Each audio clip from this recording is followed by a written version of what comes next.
राम राम जी। आज संक्षिप्त भविष्य पुराण गीता प्रेस से हम चर्चा करेंगे सप्तमी तिथि और सूर्य के बारे में वर्णन बहुत सूक्ष्म रूप से। पेज संख्या 77 पर हमें मिलता है सप्तमी कल्प में भगवान सूर्य के परिवार का निरूपण और शाक सप्तमी व्रत। सप्तमी तिथि को भगवान सूर्य का आविर्भाव हुआ था।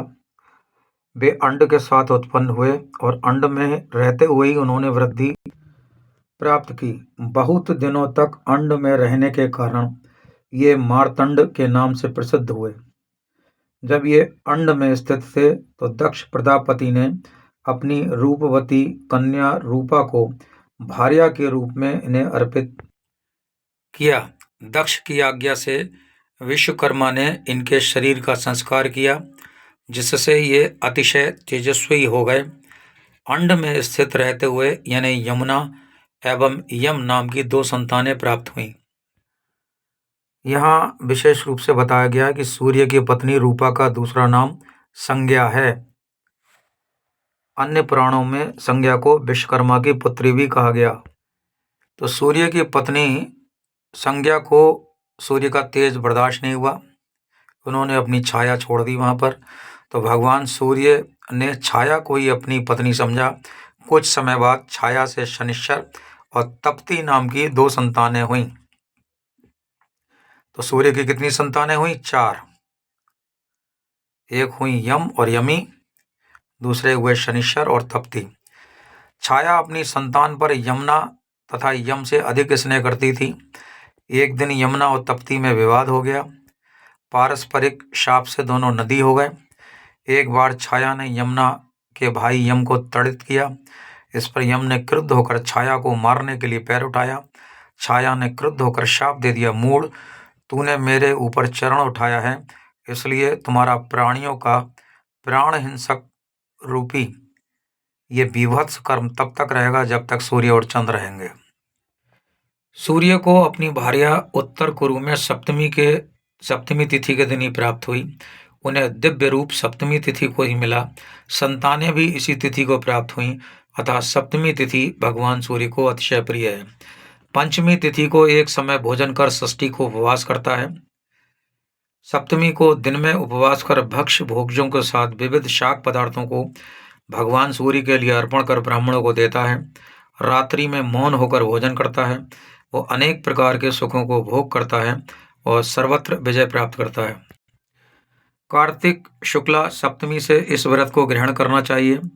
उत्तम शाक को सिद्ध करके, सिद्ध माने पका के बना के, ब्राह्मणों को देना चाहिए और रात्रि में स्वयं भी शाक ही ग्रहण करना चाहिए। शाक माने जैसे पत्ते का, मेथी का साग है, पालक का साग है, इस शाक को, साग का मतलब शाक यहाँ पे। इस प्रकार 4 मास तक व्रत रह के व्रत का पहला पारण करना चाहिए। उस दिन पंचगव्य से सूर्य भगवान को स्नान कराना चाहिए, यानी सूर्य भगवान की प्रतिमा को। पेज संख्या 81 पे हमें वर्णन मिलता है। श्री कृष्ण ने कहा, प्रत्यक्ष देवता तो संसार के नेत्र रूप भगवान सूर्य नारायण ही हैं, इनसे बढ़कर कोई दूसरा देवता नहीं है। संपूर्ण जगत इन्हीं से उत्पन्न हुआ है और अंत में इन्हीं में विलीन हो जाएगा। सत्य आदि युगों के काल की गणना भी इन्हीं से ही होती है। भगवान सूर्य के उदय के साथ जगत का उदय और इनके अस्त होने के साथ जगत अस्त होता है। इससे अधिक ना कोई देवता हुआ है ना होगा।